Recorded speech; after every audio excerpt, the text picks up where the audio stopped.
Toto je jeden z najbežnejších dôvodov, prečo ženy prídu na môj coaching a dnes ti o tom poviem viac. Jedna z bežných vecí, ktoré trápi 19% žien, je závislosť na sladkom alebo slanom. Potrebujem jesť to sladké, slané každý deň. Je to môj dopamín, je to môj oddych, ja to proste potrebujem a kvôli tomu samozrejme váha ide hore. Si viac nespokojná, lebo sa ti to vymklo spod kontroly, tak sa nejak zacykliš do toho kolotoča a nevieš z toho jedenia sladkého von a snaží sa to zmeniť tým, že si stále dáva, že od dnes nejem sladké, vydrží ti to deň a pol, pretože to je príliš veľká reštrikcia. Asi tam, kde si bola a ješ oveľa viac sladkosti ako predtým a ešte si na seba aj nahnevaná, že sa ti to zasa nepodarilo, že si jediná osoba na svete, ktorá nevie si nič dodržať, čo si povie, že nevieš proste byť disciplinovaná.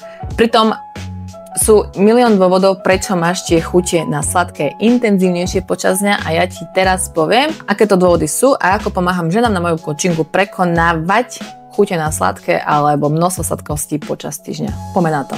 Prvá vec je, prečo máš častejšie chute na sladké počas dňa, je zlá a nekvalitná strava počas tvojho dňa, aj keď si myslíš, že ješ zdravo. Väčšina ľudí si myslí, že je zdravo a jedia šaláty a jogurty a ryžové chlebiky, čo je super, ale je to stále malé množstvo hlavnej stravy, čo znamená, že snažíš sa jesť zdravo, aby si schudla, ale ješ málo, respektíve príliš zdravo a nudne, čo ťa nudí a tým pádom to potom doháňaš cez víkendy alebo o niekoľko dní na tom sladkom, slanom a na nejakých lepších, chutnejších jedlách, ktoré ťa viac bavia. Ak tam máš ešte aj ten zlý zdroj bielkovín, kde väčšina ľudí sa spolieha na párky alebo salámy, alebo na strukoviny, na svoj zdroj bielkovín, to je proste strašne slabé.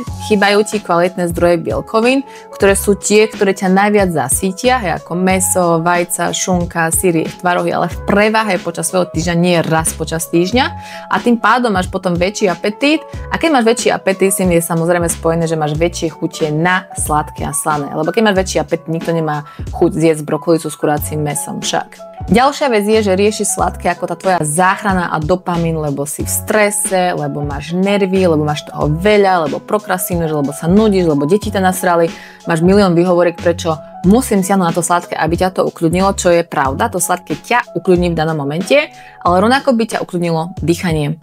A meditácia, sedieť v tichu, možno sa to vyrozprávať, možno sa oplachnúť studenou vodou, možno sa aj sprejsť, alebo ísť si zabať, alebo zacvičiť.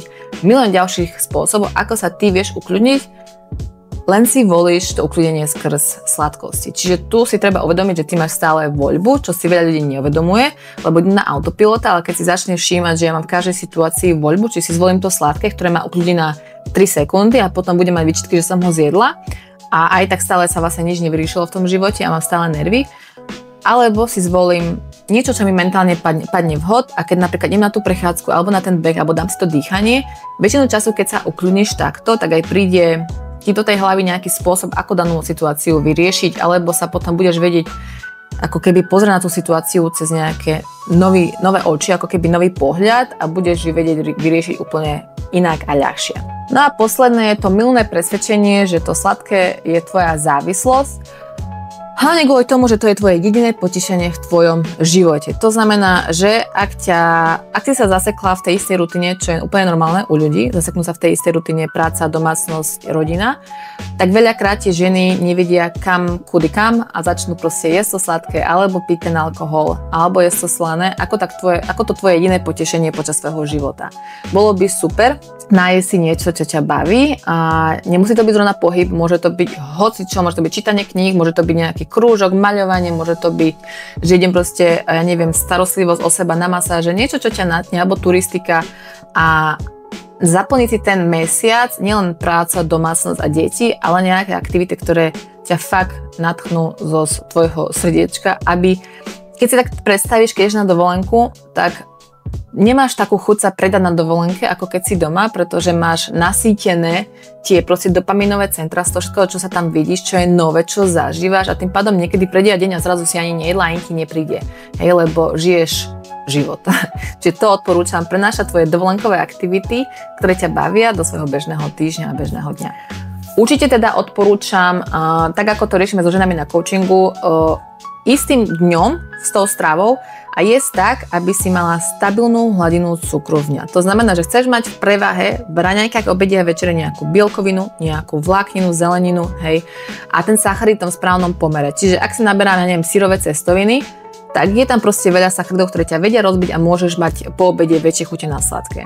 Tak ak si robím syrové cestoviny, pridám si tam nejaké kurácie mäso, aj keď sír je bielkovina, ale má tiež veľa tuku, čiže a ešte s tou cestvinou sacharidov si určite nabereš stále viac, takže je tam preváha tých sacharidov, čiže pridala by som možno nejaké kurácie mäso. Pridala by som možno mrkvu do toho, alebo špenát, alebo niečo, aby tá omáčka bola akože by zhustená a bola tam nejaká vláknina, alebo by som si poprípade dala nejaký štarter, zelenina, hej, kurácie sírové cestoviny a za tým možno nejaký banán a zrazu som sítejšia, vydržím dlhšie síta. Tá hladina cukru v krvi je stabilnejšia, ako keby som len zjedla nejakú veľkú porciu cestovín so syrom a hodinku by som už chcela ísť mlsnúť niečo iné. Čiže určite odporúčam raňajky, obed, večera jesť tak, aby som mala stabilnú hladinu cukru v krvi, čo znamená, sledujem si v poradí, v akom jem staniera, bielkovina, vláknina, tuk a posledný sacharid a všetky vlastne sladké veci, ochutené veci, limonády, hej, aj ovocie, aj jogurty ochutené jem ako dezert väčšinu času.